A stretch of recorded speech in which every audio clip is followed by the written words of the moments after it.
Ready? Start. Mr. Deputy Speaker, I have great pleasure in taking part in the debate relating to the demands for grants for the Ministry of Home Affairs. The Minister of Home Affairs occupies an important position in the central executive, and the central executive under the Constitution is vested with wide powers. It is because of the wide powers and the unique position under the Constitution that it is able to hold the country united in spite of various diversities of language, religion, and other things.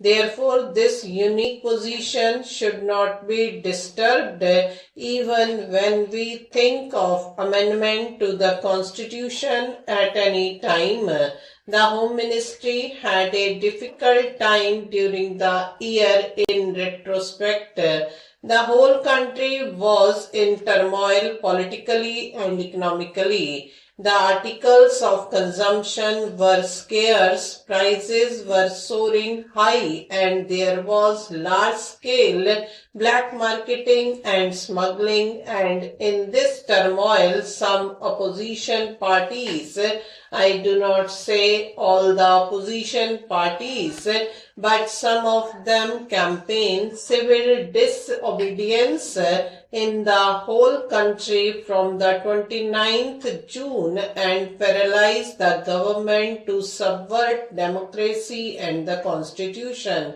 This act of the opposition cannot be accepted by the present government. Any government worth its name had to prevent it and to take effective steps to bar such a move, and this law, which was proclaimed by the President on the advice of the government, saved the whole country from destruction. It is no good complaining that during the period under review civil liberties are curtailed, democratic rights are abrogated, and so on. But who is responsible for this? As my friend who has just spoken said that they were responsible for creating such a situation. Freedom of speech, freedom of realization does not imply unrestrained freedom or unrestrained rights. Where there is a right, there is a duty. Every right has to be exercised in such a way that it does not cause any hardship to the other who has the same right. It is no good complaining, but let us see the results that accrued from this period. There is all-round discipline. You now find discipline in the House. All the members are highly disciplined. They are speaking within their limit and the work is going on according to the schedule. There is no backlog. I am very happy to see that emergency has produced the desired effect even on members of parliament. We face a changed situation. I am told, and I hope this figure is correct, that since 1962 there has been only a 5% fluctuation in the voting, and yet it has created a tremendously changed picture.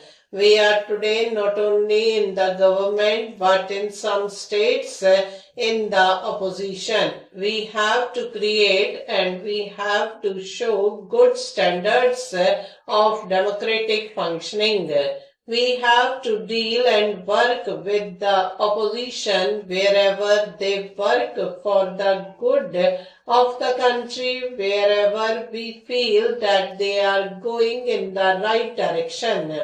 We must not oppose them merely for the sake of opposition, as sometimes we ourselves have been opposed. In our organization, we must renew our faith in the path of democratic socialist functioning. I do not want to go at this time in the matters of policy. We shall have many occasions to discuss these matters. Today, I should like to welcome all those who are new members. We welcome them here and hope that they will make valuable and interesting contributions to Lok Sabha and that they being here will enrich our party. At the same time, I should like to give me good wishes to those who will no longer be with us. They have been valued colleagues. They have played a very significant part in the debates in the House and in the functioning of the party.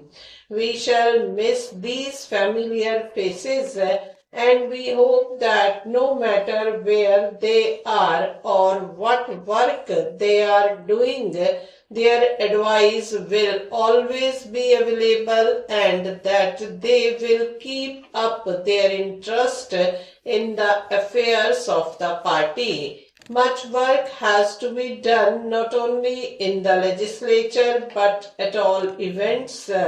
And this again is something which we must all work out under the guidance of the Congress President and other leaders.